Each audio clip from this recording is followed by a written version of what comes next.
ആരെങ്കിലും നിങ്ങളെ അഭിനന്ദിക്കുമ്പോൾ നിങ്ങൾക്ക് അസ്വസ്ഥത തോന്നാറുണ്ടോ? അയ്യോ, അങ്ങനെയൊന്നുമില്ല എന്നു പറഞ്ഞ് നിങ്ങളത് വേഗത്തിൽ തള്ളിമാറ്റാറുണ്ടോ? ഇതൊരു ബലഹീനതയല്ല, മറിച്ച് നിങ്ങളുടെ മനസ്സ് നിങ്ങളെ സംരക്ഷിക്കാൻ ഉപയോഗിക്കുന്ന ഒരു രീതിയാണ്.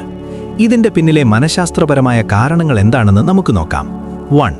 കോഗ്നിറ്റീവ് ഡിസനൻസ്, സ്വയം നിർമ്മിച്ച പ്രതിച്ഛായ. നിങ്ങൾ മനസ്സിൽ നിങ്ങളെക്കുറിച്ചൊരു ചിത്രം വെച്ചിട്ടുണ്ട്, ഞാൻ അത്ര സ്പെഷ്യൽ ഒന്നുമല്ല എന്ന്. ആരെങ്കിലും അഭിനന്ദിക്കുമ്പോൾ നിങ്ങളുടെ ഈ വിശ്വാസവുമായി അത് ഏറ്റുമുട്ടുന്നു.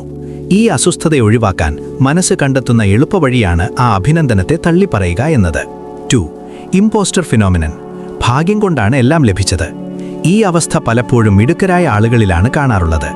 നിങ്ങൾ നേടിയ വിജയം കഴിവുകൊണ്ടല്ല, ഭാഗ്യം കൊണ്ടാണ് എന്ന് നിങ്ങൾക്ക് തോന്നും. മറ്റുള്ളവർ അഭിനന്ദിക്കുമ്പോൾ ഇവർക്ക് ശരിക്കും എന്നെ അറിയില്ല എന്ന് നിങ്ങൾക്ക് തോന്നും. 3. അറ്റാച്ച്മെന്റ് വൂണ്ട്, ചെറുപ്പത്തിലെ മുറിവുകൾ. കുട്ടിക്കാലത്ത് നിങ്ങൾ ചെയ്ത കാര്യങ്ങൾ വേണ്ടത്ര ആഘോഷിക്കപ്പെട്ടില്ലെങ്കിൽ മനസ്സത് അങ്ങനെ തന്നെ രേഖപ്പെടുത്തി വെച്ചിട്ടുണ്ടാകും. അഭിനന്ദനം കിട്ടിയാൽ അതിനു പിന്നാലെ വിമർശനം വരും എന്നൊരു ഉപബോധ പേടിയാണ് അഭിനന്ദനം കേൾക്കുമ്പോൾ നിങ്ങൾക്ക് സുരക്ഷിതത്വം തോന്നാത്തത്.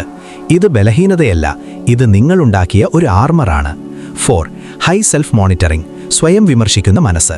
അഭിനന്ദനങ്ങൾ വിശ്വസിക്കാത്തവർ സ്വയം വളരെ കർക്കശമായി വിശകലനം ചെയ്യുന്നവരാണ്.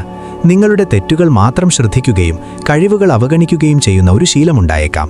അതുകൊണ്ടാണ് മറ്റുള്ളവർ കാണുന്ന നിങ്ങളുടെ നല്ല വശങ്ങളെ നിങ്ങൾക്ക് തെറ്റാണ് എന്ന് തോന്നുന്നത്. 5. വൾണറബിലിറ്റി അവേർഷൻ, സുരക്ഷിതമായിരിക്കാൻ ആഗ്രഹിക്കുന്ന മനസ്സ്. ഞാൻ നല്ലതാണ് എന്ന് അംഗീകരിക്കുന്നത് ഒരു തരം തുറന്നുകാട്ടലാണ്.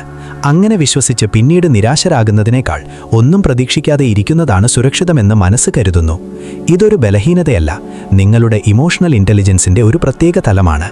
അഭിനന്ദനങ്ങൾ സ്വീകരിക്കാൻ കഴിയാത്തത് നിങ്ങൾ തകർന്നുപോയതുകൊണ്ടല്ല, മറിച്ച് നിങ്ങളുടെ മനസ്സ് നിങ്ങളെ സുരക്ഷിതമായി നിലനിർത്താൻ ശ്രമിക്കുന്നതുകൊണ്ടാണ്. നിങ്ങൾ ഈ കാര്യത്തിൽ ഒറ്റയ്ക്കല്ല, ഇത് നിങ്ങളുടെ മനസ്സിൻ്റെ ഡെപ്താണ്. ഈ കാര്യങ്ങൾ നിങ്ങൾക്ക് റിലേറ്റബിൾ ആണെങ്കിൽ ഒന്ന് ലൈക്ക് ചെയ്യൂ. ഇതുപോലുള്ള കാര്യങ്ങൾ കൂടുതൽ മനസ്സിലാക്കാൻ ഈ ചാനൽ സബ്സ്ക്രൈബ് ചെയ്യൂ.